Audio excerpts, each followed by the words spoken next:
اذیت دینا، انہیں نقصان پہنچانا، یہ بہت بڑا جرم ہے، بہت بڑا گناہ ہے۔ اللہ تبارک و تعالیٰ شرعی حدود میں اپنے بندوں کو نقصان نہیں پہنچانا چاہتا۔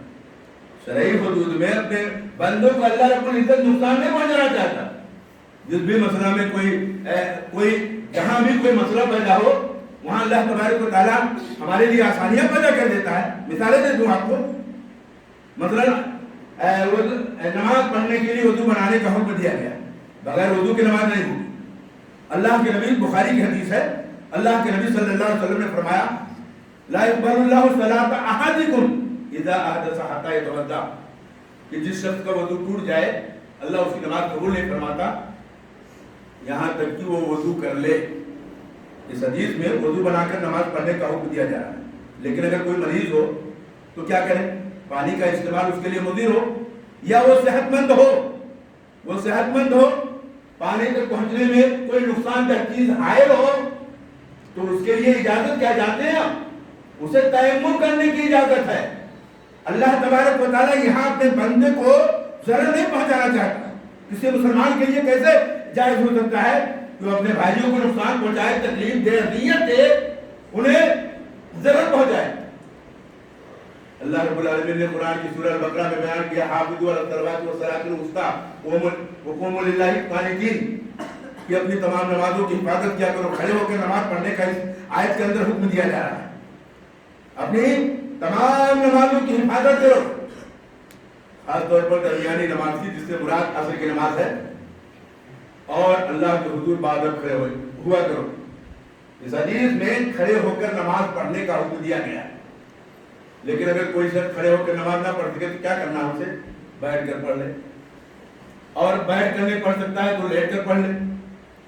اس کی دلیل بخاری شریف کی روایت ہے صلی قائما فإن لم تستطع فقاعدا فإن لم تستطع فعلى جنب۔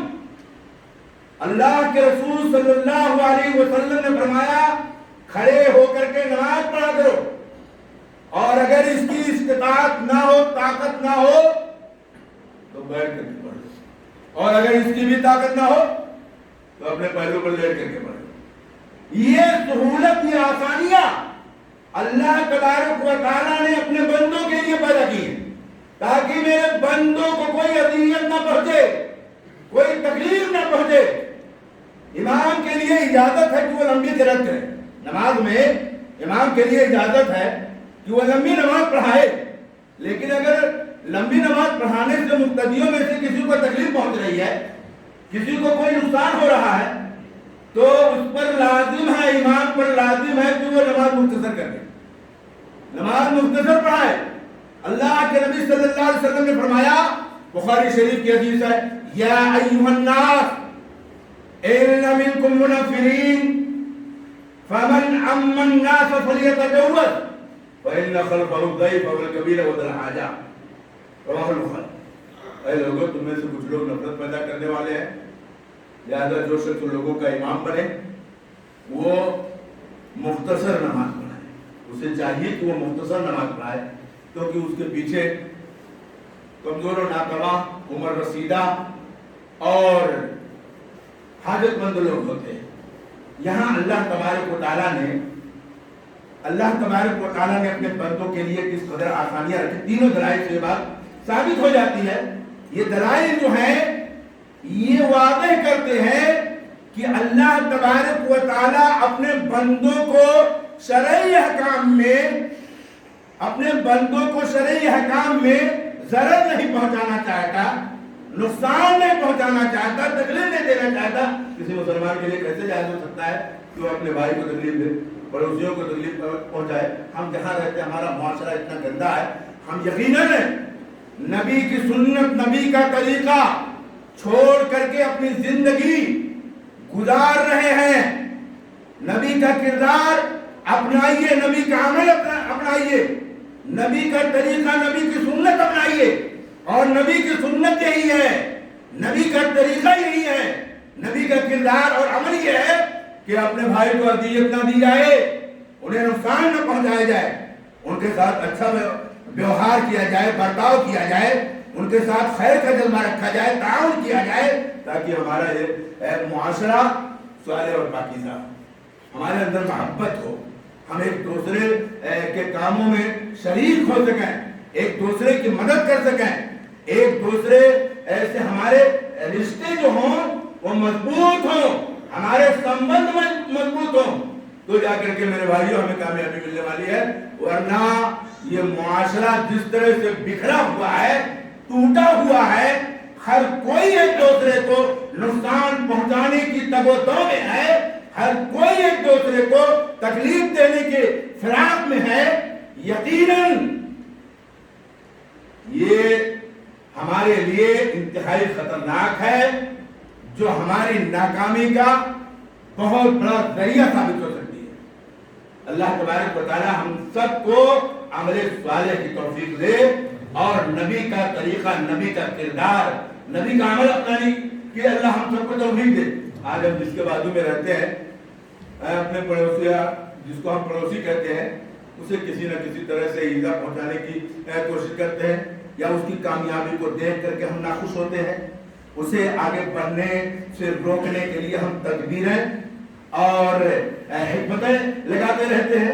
اپنے کاموں پہ تو انسان دھیان نہیں دے پاتا، اور دوسرے کے کاموں کو روک اس میں رکاوٹ بننے کے لیے پوری طرح سے وہ اپنا وقت ضائع کر رہا ہے، اس میں اس کا بھی نقصان ہو رہا ہے اور سامنے والے کو نقصان پہنچانے کی کوشش کر رہا ہے، حالانکہ آپ اسے نقصان بھی پہنچا رہے ہیں۔ اللہ کے نبی ابن ماجہ کی حسن حدیث، علامہ الماری رحم اللہ نے اس حدیث کو حسن قرار دیا ہے کہ من زار رضار اللہ بھی ومن شاق شاق اللہ بھی، جو شخص کسی کو نقصان پہنچاتا ہے اللہ اسے نقصان میں ڈال دیتا ہے، اسے نقصان پہنچاتا ہے۔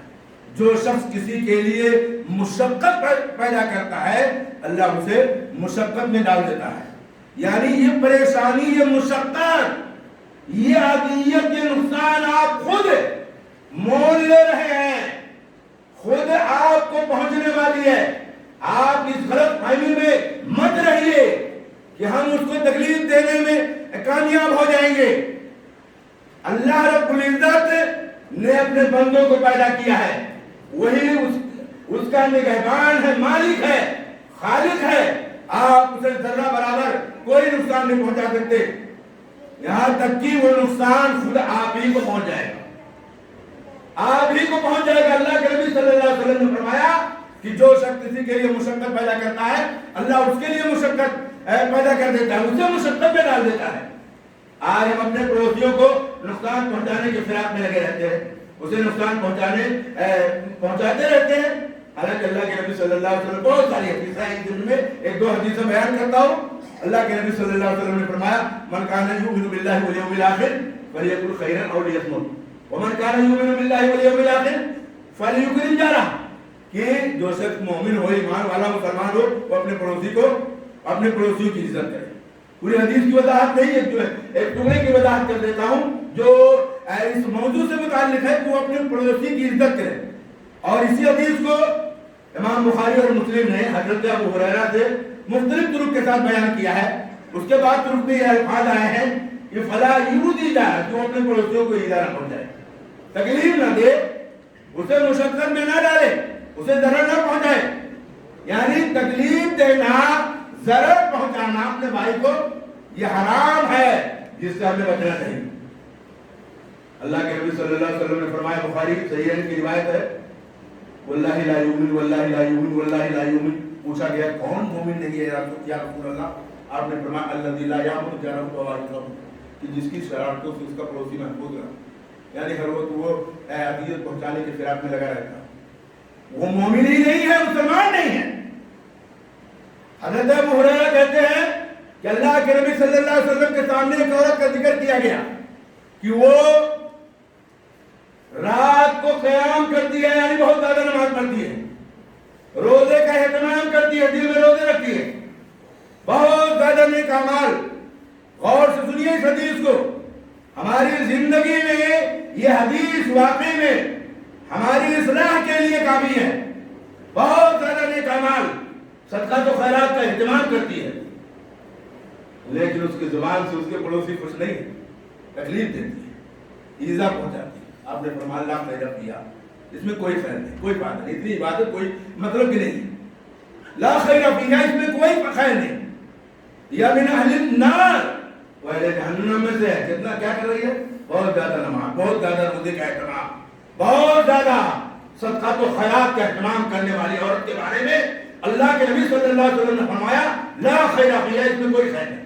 یعنی وہ اپنے پڑوسیوں کو تکلیف دے رہی ہے، اپنے پاس میں رہنے والوں کو اذیت پہنچاتی ہے، نقصان پہنچاتی ہے.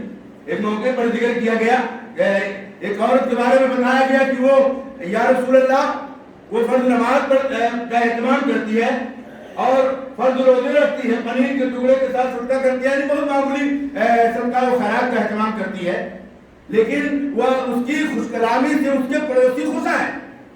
وہ اپنے پڑوسیوں کو خوش رکھتی ہے، انہیں کوئی ایذا نہیں پہنچاتی ہے. آپ نے فرمایا یہ من اہل الجنہ، وہ جنت میں سے. یہاں تک پڑوسیوں کا مقام بیان کر دیا گیا ہے لا یمنعن احدکم جارہ ان یغرز خشبۃ علی جداری، رواہ البخاری.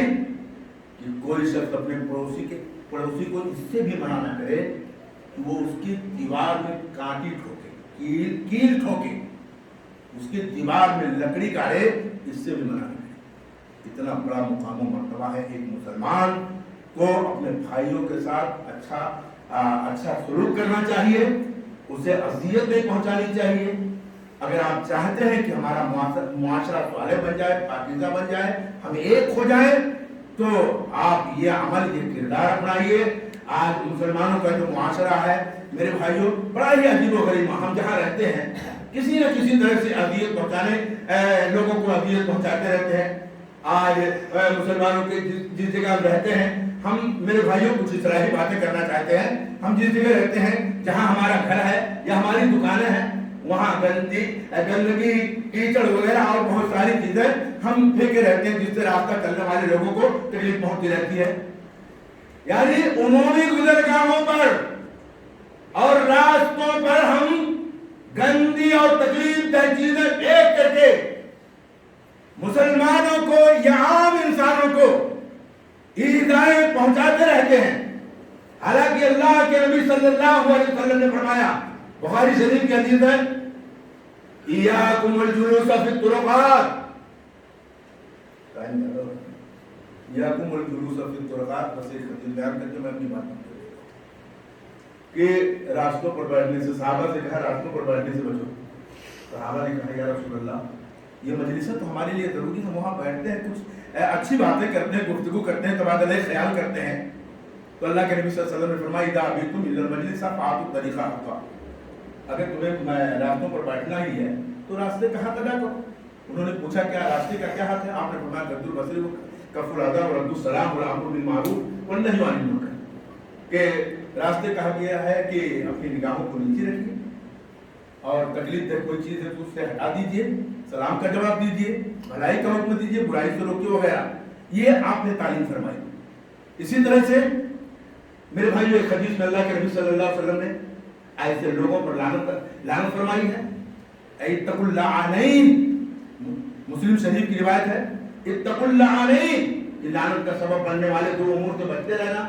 صحابہ نے کہا یا رسول اللہ وہ دو امور کیا ہیں جو لعنت کا سبب بنتے ہیں؟ اللہ کے نبی صلی اللہ علیہ وسلم نے فرمایا الذی یتخلی فی طریق الناس او فی دین، کہ جو لوگوں کے راستوں میں قضاء حاجت کرتا ہے، پیشاب کرتا ہے، پاخانہ کرتا ہے. یہ وہ عمل ہے جس سے ہمیں اور آپ کو احتیاط کرنی چاہیے. ہم جہاں بھی رہیں اسلام کی تعلیمات کو اپنائیں، اس کو فالو کریں، اسے دوسروں تک پہنچائیں، اصلاح کی کوشش کریں، ایک دوسرے کو اذیت نہ دیں، تکلیف نہ دیں، تاکہ ہمارے اندر ایک بھائی چارہ قائم ہو اور ہماری میجورٹی ہونی چاہیے. ہمارا میرے بھائیوں ہمارا ایک مرکز ہونا چاہیے اور ہمارا سب سے بہترین مرکز جو ہے وہ اللہ کا گھر ہے. یہاں ہم آئیں، مسجدوں میں حاضری دیں اور ایک دوسرے کے دکھ درد کو سمجھیں اور ان کی تکلیفوں میں شرکت کریں، ان کا ساتھ دیں، ان کے ساتھ اچھا ویوہار کریں، ان کے ساتھ اچھا سلوک کریں. اللہ ہم سب کو تقویٰ کی توفیق دے، اللہ ہمیں توفیق تقویٰ دے، ہمیں ایمان دے مولا، ہمیں سود یقین دولت قرآن دے مولا. اللہ ہمیں اصلاح کی توفیق دے، اللہ ہمارے گناہوں کو معاف فرمائے، اللہ مسلمانوں کی حفاظت فرما. اللہ ہم جتنے بھی ہمارے یہاں بھائی بیٹھے ہیں سب میں محبت پیدا فرما. اللہ ہمیں دین کے اصولوں پر سختی کے ساتھ عمل کرنے کی توفیق عطا فرما. اللہ سنت پر چلنے کی توفیق دے. ایک دوسرے کے ساتھ خیر کا جذبہ, تعاون و ہمدردی کا جذبہ رکھنے کی اللہ ہم کو توفیق دے. اللہ ہمارے کاموں میں آسانیاں پیدا فرما اور ہمارے عملوں کو جو بھی عمل صالح ہم انجام اس کو قبول فرما لے. آمین. بارک اللہ لنا ولکم فی القرآن العظیم ورفعنا وإياکم بالآیات والذکر الحکیم. انہ تعالی جواد کریم ملک رؤوف رحیم.